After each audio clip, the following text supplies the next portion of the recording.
1840 something, and you know, there's just not much happening up in Michigan back then.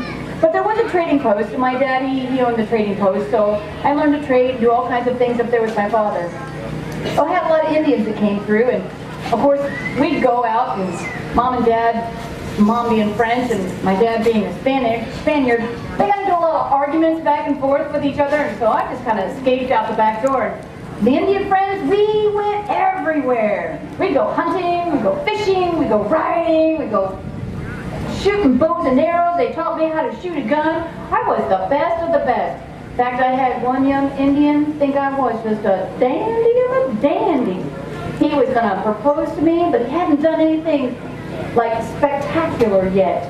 So he went off and he actually went into a raiding party, and they had some other Indians that were not the same tribe, and he went into a raiding party and he captured those Indians, and he actually got a few scalps and brought them back to me as a prize, and he says, "I'm going to win your hand in love." And I said, "Sorry, you are not of the same blood as me. In fact, I am moving to New York." And that's what I did. I went to New York because I told my mom and dad I want to be an actress. And of course, if you want to be an actress, that's where you go, is New York, is it not? And so off to New York I went. At age 17, I went off to New York. Well, I worked there as an actress, and I was pretty good at it too. And then I landed a job in New Orleans, of all things. How things circle around all the way back to where they started. Isn't that funny? Well, then I got so good at it, and of course I had the looks from my mama and the dark skin of my papa. I was a raving beauty, and I wasn't afraid to use it. Well, I'll tell you what.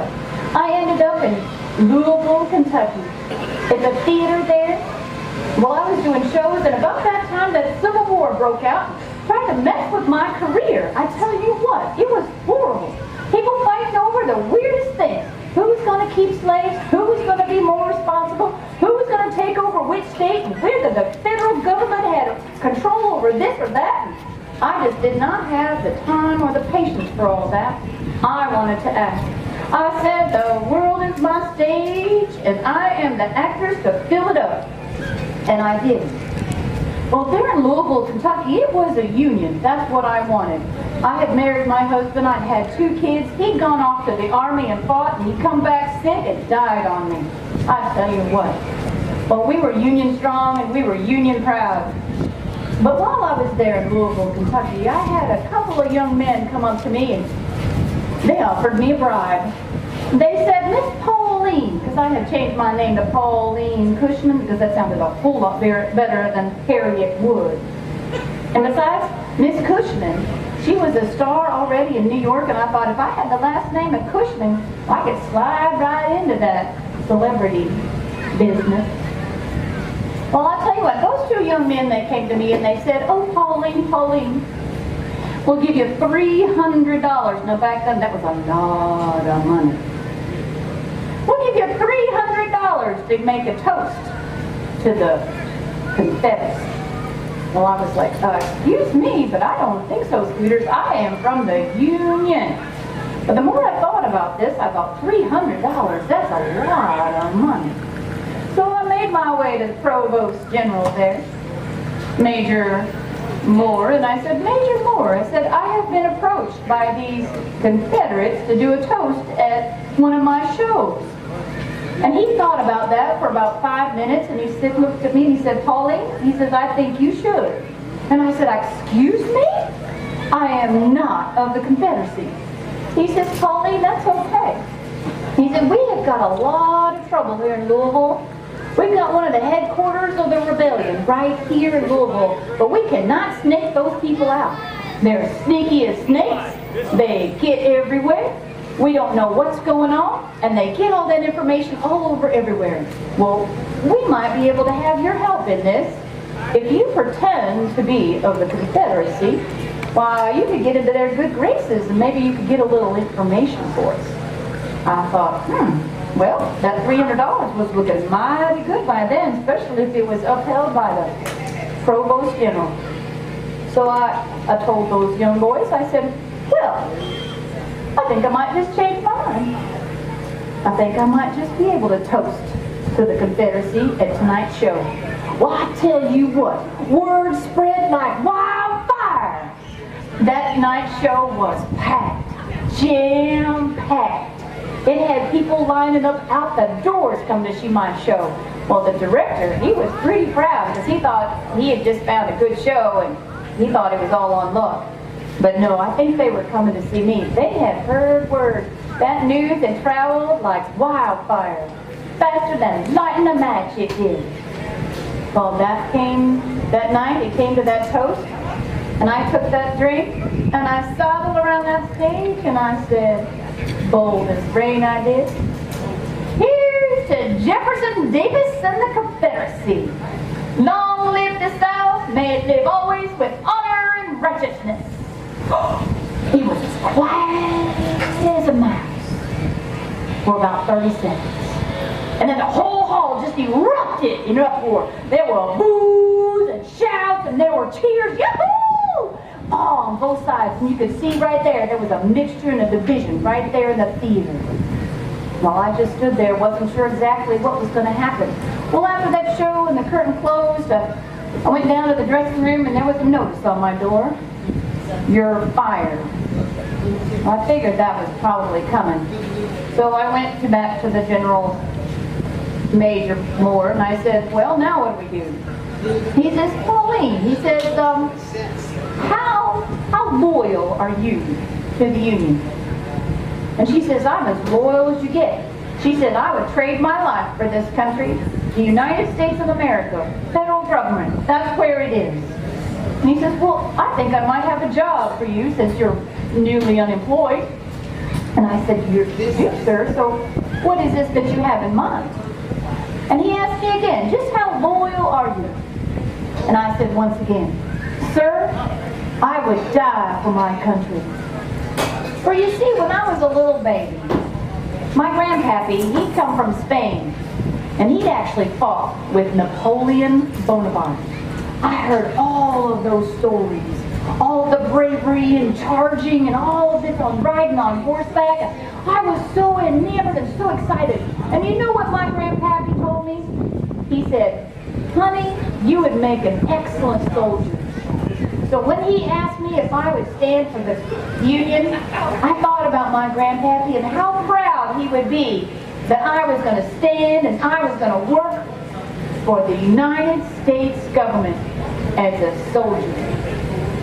Well, I had my little bag of tricks because I had my carpet bag full of all my costumes, and you remember I was an actress, by the way. So I would dress up in some shabby clothes, and I would sit on the streets, and I would sell things, and I would listen all the while. I would catch little snippets here and there of all these different things, different conversations, all kinds of things. Who was smuggling in what plans were going where, and I said, thank you. And then I'd go see that Major Moore, and I'd give him my information. Sometimes I would even dress up as a boy, then I would go out scouting. Deep in the night, deep in the woods I would go. I'd dress as a boy and I'd ride out there, and it was dangerous because there weren't any street lights out there. And I'd be sneaking around because that's when the bad guys usually work, right? Is at night. So I'd go out there and I was trained by those Indians. So I was really good at it, and I wasn't afraid either. I'd go out there and I'd find out where they were hiding, and I would listen and I would watch, and I would sneak around their campfires at night and listen to their secret plans on who was smuggling what, who was trading what for what. Well, I'd also dress up like a young gentleman, and sometimes I would go into the billiard hall and I'd play billiards with those boys because I learned that too up there with those Indians and my pappy up at that general store. Nobody even was the wiser that I was a young lady instead of a young gentleman. I was really good at my trade. Well, of course, those young men, well, they got to drinking and they got to boasting, and they would tell all kinds of things in that bar. Sometimes I would just sit by the bar stools and just listen all up and down that counter. All those words they were saying, who was trading what, who was smuggling what, who was attacking who. Mm-hmm, I'd say. Mm-hmm. And I'd take it back to Major Moore. Well, of course I could dress like a lady too. And I could be entertained, and I could entertain too with the best of them. And so I learned from the wives, so many things. And of course, since I had done that toast, many of the Southern people were, on my side. Oh, they were so thrilled that such an actress and such a gifted and such a nice lady like me would come and have tea with them. Well, one day, Major Moore, he called me into his office and he says, Pauline, he said, you've done a great job here. But I think what we need you to do is go on down to Nashville. You see, Nashville's got this trouble because the Confederacy's kind of taken over Nashville, and we've got a colonel there and he could use your help. Colonel Truesdale, he wants you to go see him. And you're right. You recognize the name, Truesdale, right? That is the very person who founded this town right here behind us. General Major Truesdale. Well, so I said, okay. But how am I supposed to get there? You see, I'm like here, and I'm kind of embedded in. And so Major Moore says, I'll tell you what. We've got a thing for you. We want you to kind of like sneak out of here, but you have to have special permission to go to Nashville. So we want to make it look like you've been kicked out, but yet you don't have the right papers. So it'll look like you were kind of put upon to go to Nashville.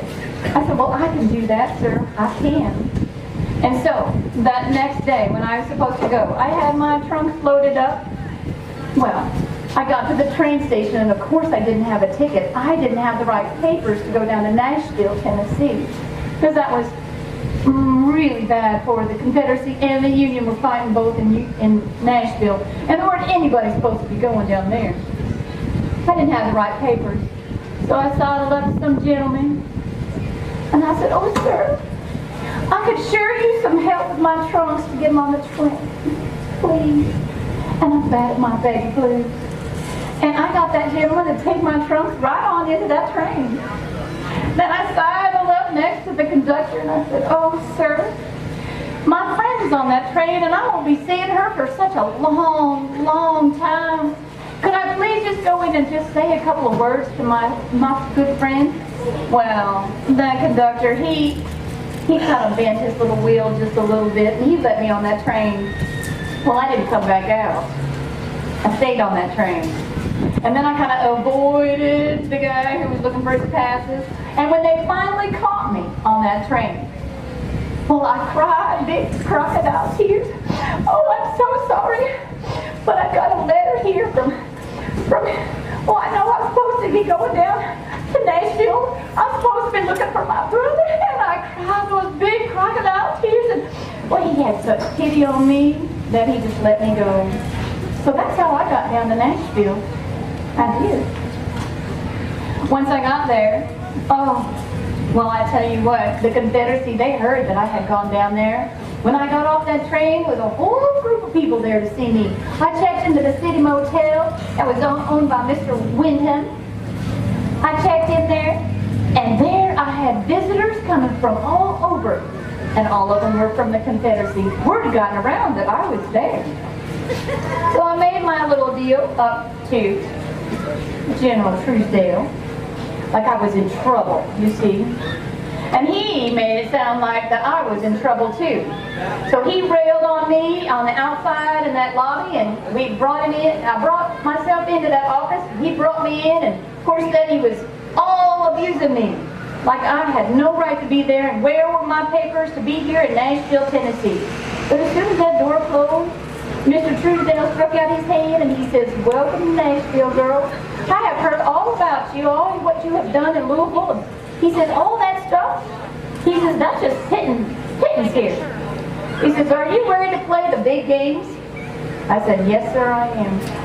He says, I need to know just how loyal you are to the Union. I said, sir, I'm as loyal as you come. I would die for this country. I would die for this land. The Union is where it's at. He said, well, I've heard great things. Your loyalty, your bravery, all kinds of things about you. And I said, well, sir, that touches my heart. Well, it did touch my heart. But he said, this is a child's play like you did in Louisville. Now, sometimes that was kind of scary, too. And I thought, what is he talking about? But he said, listen here, Pauline. He says, we've got something here that's even bigger than Louisville, bigger than scouting. We want you to go down south. We want you to go down to General Bragg, the General Bragg, captain of the Confederate Army. And we want you to scout out and see what they're up to. My heart did a flitter. General Bragg, his office, his very office, could I do such a thing? He says, Pauline, there's lots of danger in this. He says, you could get shot, or you could even be hanged as a traitor. Hanged as a traitor? Oh, a shot is one thing, you kill and you die, but the hang, oh, the rope around your neck, and oh, and the hang there, that was just horrible thinking. But I thought again of my grandpappy. And I thought of his service to Napoleon. And I thought of my service to this country and what I could do for it. And I said, I'll do it. I'll do it, General Truesdale. I will do it. You can count me in. He says, no regrets, honey? I said, no regrets, 100% I'm in. Well, he told me what to do, and he told me how to do it. He said, Pauline, don't you take any notes. You keep it, you're an actress. You keep everything up in your head, just like you memorize those lines. He said, you keep everything up there. And you just make sure that your story is the same all the way. He says, we're going to talk you up a brother in the Confederate Army. And I'm going to run you out of Nashville because you're Confederate. He said, I'm going to run you out of this place, and that's going to be your story. You're a Confederate, and I ran you out because you were talking bad about the Union here in Nashville. So that's going to make you feel a little bit abused, right? That I ran you out of Nashville. And so I want you to use that story, and I also want you to use that story of you looking for your brother. Now, don't you change that story, because if you start messing with what is your story, you start changing it, you won't remember what you've been told and what you haven't been told. I can do that, I said. I'm good at that. And he says, one another thing, he says, you're going to be asked a lot of questions. Don't you give them any information that could help their side. Oh, no, sir, I would never do that. And he says, one more thing. He says, when you get out there, he says, don't you talk about, or don't you ask questions from them either. He said, because if you start asking questions about where their army is, or how big their army is, or where they're going to fight next, they're going to get suspicious. So you just listen, just like you did in Louisville. He says, I think you're going to be good at this. And she said, I think I'm going to be good at it too. I was already warming up to this proposition. Let's see how many people I could trick. I was good at this game. So I was sent out. He gave me a letter of dismissal from Nashville, where I'd been hired down there, but I'd also been fired. And so then I was sent out. And I thought, well, now I've got the time to go look for my brother. So as I went out to the carriage, there were a whole bunch of Southern supporters all around my carriage. I had one last meeting with General Truesdale. And as I went, the Southern supporters were, they were so put out that I had been ousted out of Nashville for speaking up about the Confederacy. And they thought, well, if Pauline Cushman can be ousted out of Nashville, who could be next? They thought that General Truesdale, he was a mean dude. And they made sure that I was the one that was the victim in all of this. So I went one last time to General Truesdale, and he looked at me again. He says, Pauline, he says, this is your last time. If you want to back out, he says, now is your chance. I said, no, sir, I am in this 100%. And I'll find out your information and I'll get it back to you. You can count on me. So I left Nashville. Well, about outside Nashville, I was given a horse, a really nice horse. Well, I rode that horse out there, and I got to the Hersey River. And it was a big old river, and the bridge that I was supposed to go across on, well, they'd been fighting on both sides, and the river was pretty much burnt across that river. There was some, I don't know, you probably could get across, but I couldn't take my horse across that bridge. But then I noticed a little pathway down to the river, and I thought, well, I'll go down there. So I rode that pathway down to that river, and I came upon a house. This house was owned by Milan and his wife. Well, I asked, oh, please. I'm a poor lady who's been kicked out of Nashville for being a Confederate supporter. Oh, won't you please have mercy on me? May I spend the night? Well, his wife was such a nice lady. She told me all kinds of things. She told me that Milan, he was a smuggler, and I said, a smuggler? Well, how in the world is he getting in and out of Nashville? Well, she said, oh, that oath that they make them take? He doesn't think anything about it. He easily says that oath. He doesn't believe one word of it. But that's what gets him in and out. Nobody's got any of the wiser. Well, I tell you what, he just goes in and out. He smuggles papers. He smuggles papers in seed sacks and flour sacks. He's even put papers down the crawls of chickens as they sell them back and forth. He's a pretty smart fellow, my husband Milan. Well, I was keeping all this information tucked away, and I thought, Well, as soon as Milan got there, he talked to me a little bit about what I was doing, and I said, my brother, he's in the Confederate Army, and he's gone missing, and I'm looking for him, and they've kicked me out of Nashville, and I have no place to go, and if I could just find my brother, and things would be okay. Well, Milan knew of a friend, his partner, Mr. Baker, and he had a way in to the south and to General Bragg, and I thought, my eyes a little lit up when he said all the way to General Bragg, but that's where I was supposed to be going. So I said, oh, that would be so fabulous. So I sold my horse to Milan, and he got me a carriage and booked me with Mr. Baker. So off I went, and first I went to Shelbyville. Now Shelbyville, we met a couple of really nice gentlemen in Shelbyville, Mr. Baker and Mr. Blackman. Oh, they were nice fellows, super nice. One was a lieutenant, the other one was a major. Oh, I just became so friendly with them. They thought I was just the cat's meow. Well, I kind of weeded some information out of them too. Kind of. Lots of information. And I got so much information out of them that they asked me for my hand in marriage. They thought I was so nice. 2 men in one city. Oh, it was so nice. I just didn't let them know that there was each one of them out there on each side of the skirts of the town, that's for sure. Well, once I had raided and I had gotten the information out of Shelbyville, I thought, well, I should move on because I'm still looking for my brother, right? So I went on, and I got a horse, and I went on to Columbia. Now in Columbia, there was a couple other gentlemen there. Oh, we had such good times there. And I got some more information. I got lots of information in Columbia. There was an engineer there. He had all kinds of plans and maps about all kinds of Confederate armies and what they were doing. Well, I'll tell you what.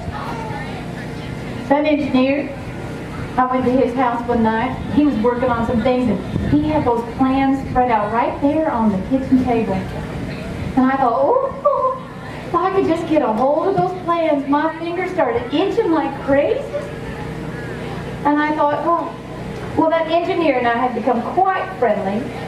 So I asked him, I said, well, I'm still looking for my brother, and maybe he could write a letter so that I could go and see Mr. Bragg, because back then you had to have letters of recommendation to go to the next town or to get into the next town, because they had checkpoints to make sure you were on the right side. And I begged that engineer, oh, please. My dearest friend, I'm still looking for my brother, and if I could just find him, it would be so nice. And can you please write me a letter of recommendation into the next town so I could get through the next checkpoint? Well, he said that his writing tools were downstairs, and I said, oh, that would be fine, I'll wait. And so as he went downstairs, I stole on his desk. And I took a few of his papers, and I watered them up, stuffed them down. And when he came back, I took his letter and said, thank you so much. You have been most helpful and most kind. So I left that town before he discovered what I had done. And I went on my way. Well, now, as I went on my way, there was, now I had some really important things to get back to the Union, and I couldn't figure out how to get it back to the Union safely, because of course now I was deep in rebel territory. But I had heard that there were skirmishes right around the town of Shelbyville where I was, and I thought if I could just get out there to those rebel soldiers, then I could get them this information without having to go all the way back to General Truesdale. So that night I thought, what am I going to do? Well, I can't ride out in a lady in a side saddle out in the woods. But if she remembered her scouting days, and she thought, well, if I had just saved that pair of pants that I had gotten before, I could ride out as a little country boy. Well, she noticed in the inn that there was a 17-year-old. Well, that 17-year-old, he was upstairs in one of the rooms, and she thought, well, if she could just sneak up there and borrow his clothes for the night, then I could ride out there and perhaps find those Union boys and give them that information that I had. So I went along the top hall. I was downstairs, by the way, in my room. So I went upstairs. I came to the first room, and of course all the doors were shut. And I listened and listened, and it sounded like some man was in there, deep, hearty, snore like that. So I thought, okay, that's not that teenager boy. I came to the next room, and there were two light little snores. So I thought that must be the proprietor and his wife sleeping. There was like a little dainty snore and a little hefty snore. I thought, well, I can't leave that. That's not him either. So I went to the next one, and there was one snore going on in there, and I thought, this has got to be him. But as soon as I turned that door and opened that door, well, I tell you what, there was one man, gentlemen, he was sitting up in bed, and there was another one laying down in the bed. He said, burglar, burglar, and he started screaming. Of course, I was like, oh, this is disastrous. I closed that door real quick, went to make to go down the stairs. There was a Negro and another man coming up the stairs, and I thought, oh Lordy, what am I gonna do? Well, there was a door right behind me. I opened that door and ducked right in, and I closed that door. Well, of course, that was yelling and screaming and woke everybody up. There's a burglar! There's a burglar! There's someone in the house! So they went flying all over everywhere. Well, what would happen? The room that I had just entered was that teenage boy's room, and he had slept through all of that commotion. So I looked there on the back side of that chair were his clothes. I thought, well, this is just my lucky day. And I thank God for all of the little blessings that he gave me. And that was one of those many blessings. So I carefully took those clothes from the young man. I waited for the commotion to die down out into the hallway. And then I went on back to my room, got dressed, went out to the stables, and I procured the nicest looking horse I could, and went on my way out into the woods. Well, I got out there, and I heard some talk, and I thought, well, maybe this might be the Union boys. So I got off my horse and tied him to a tree. I kind of snuck up there, and then I was listening to see their talk. But by and by, I found out that they were not Union. They were Confederates, because they started talking about them Yankees. Well, I made my way carefully back to my horse. I was almost back to him when I stepped on a stick, and it cracked. Well, one of those Confederate boys, he heard that crack, and he said, "We got us a trespasser!" They started getting on their horses and flying. Of course, by that time, I was up on my horse, too, and I was riding through the woods as fast as I could go. Of course, it's pitch black out there. All of a sudden, my horse came upon something, and he reared up like that, and he went down, and he wouldn't go any further. Well, I put my whip to his behind, and off we went. But as I looked, there were two dead boys right there in the road. Well, I went faster and faster. I thought, oh Lord, this is going to get me for sure.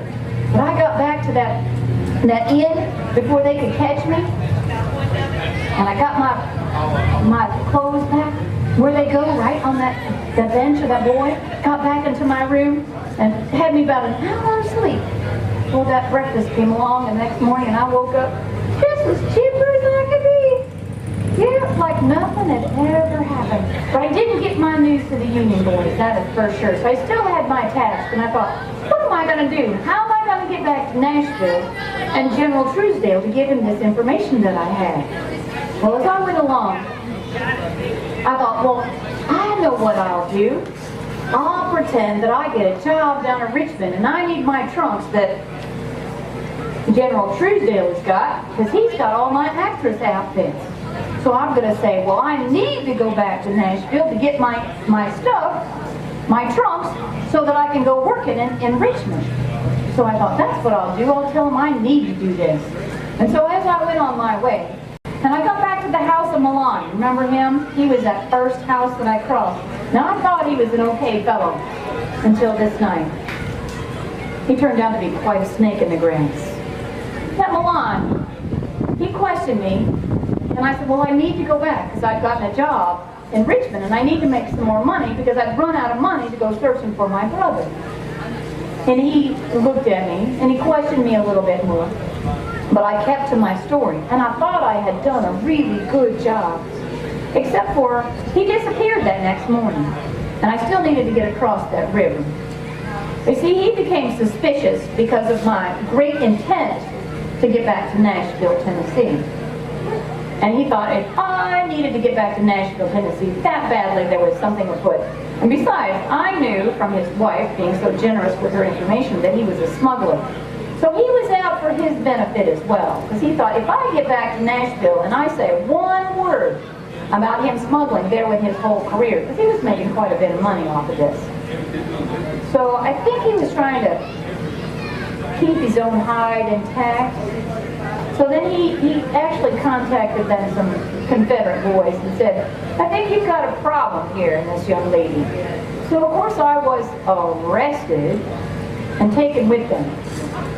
Well, I was taken back to Shelbyville. Of course, that's where my two suitors were. They were happy to see me, and they said, well, what is wrong with this? She's a nice lady. Such a nice lady. And so they said, well, we just have some questions. We're just going to go ahead and take her to General Bragg. And I was thinking, well, that's really where I wanted to end up anyway. I really didn't want to end up as a captive. So I thought, how am I going to get out of this? So I thought about that, and General Truesdale had given me a little six-shooter. Nobody had checked me all this time. And I thought, well, the young man who's my guard, I could just like shoot him because we can become quite friendly, you know, on our way through the woods. And it's just one of him. But I thought, you know, he was such a nice guy, such a nice fellow. And if I did shoot him, well, that would be kind of murder. So I really didn't want to do that. He was a really nice fellow. And we talked and talked, and the more he talked, the more I liked him. So I couldn't shoot the man.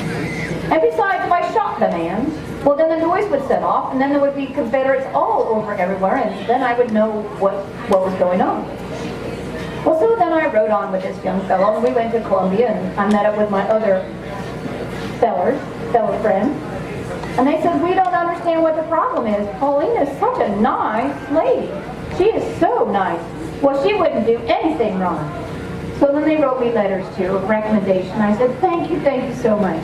So I still said, well, I still don't understand what the problem is. They said, we're just going to question you. We're just going to take you on in. Well, so then there were more captives, and then I felt really bad.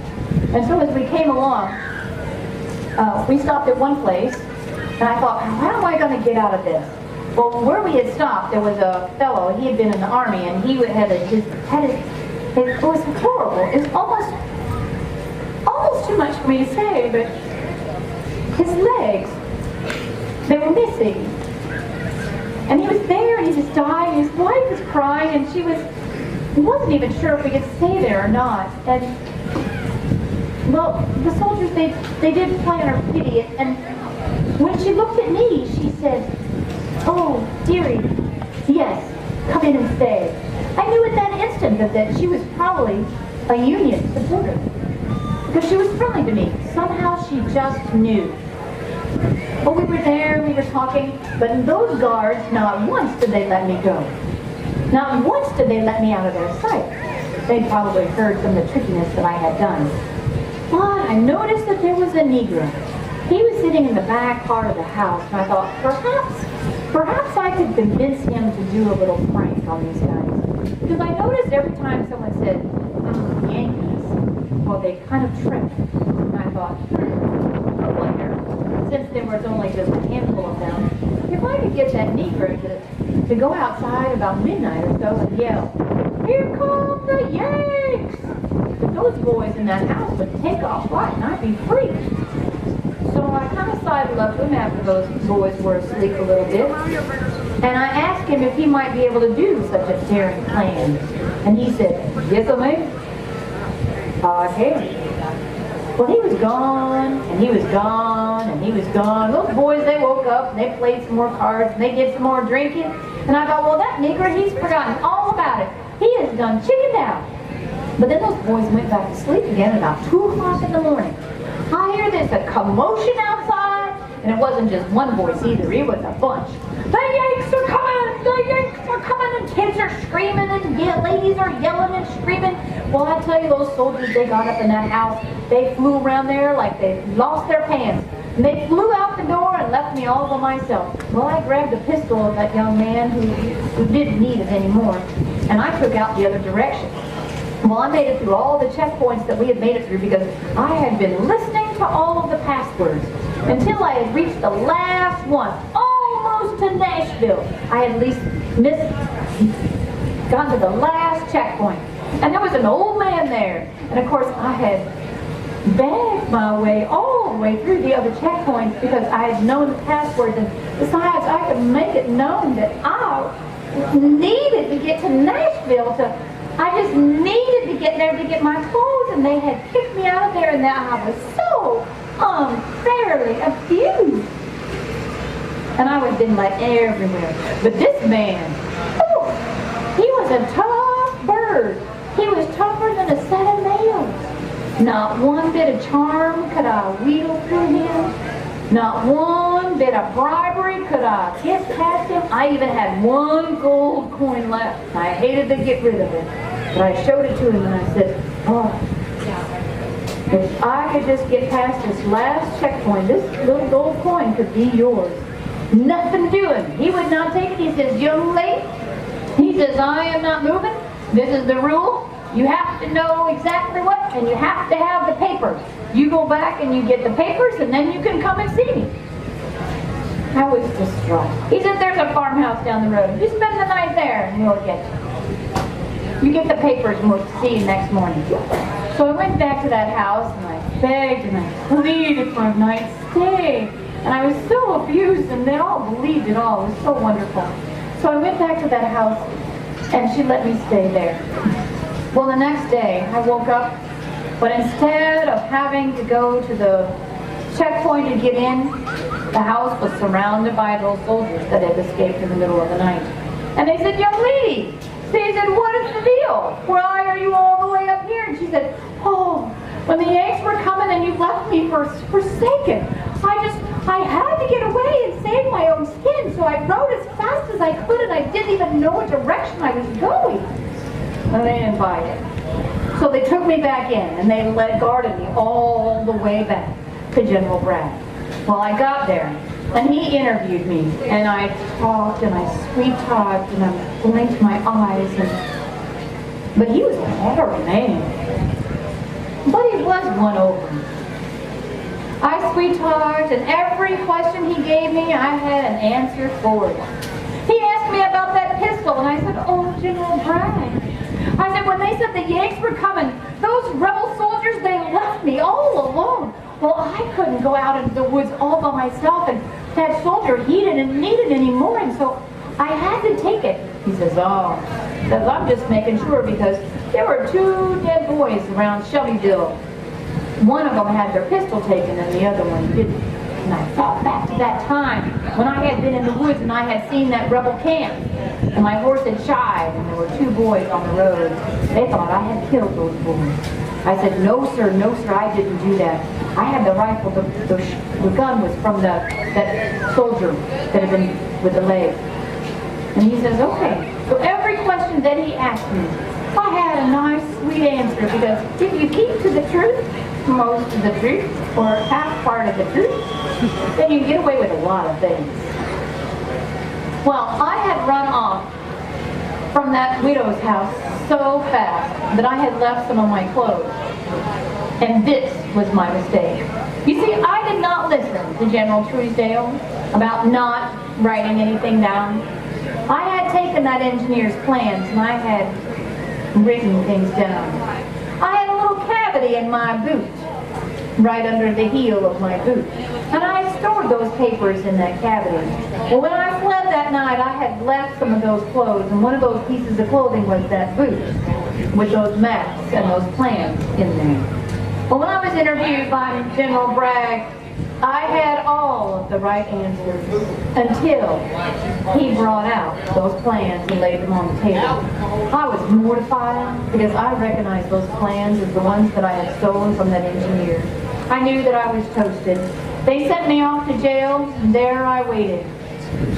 And as I waited, all of the emotions and all of the things that had happened to me, I became sicker and sicker because I figured that this would be the decision, whether I would be shot or whether I would be hanged as a traitor. And the thought of hanging was such a disgrace that it made me sick to my stomach.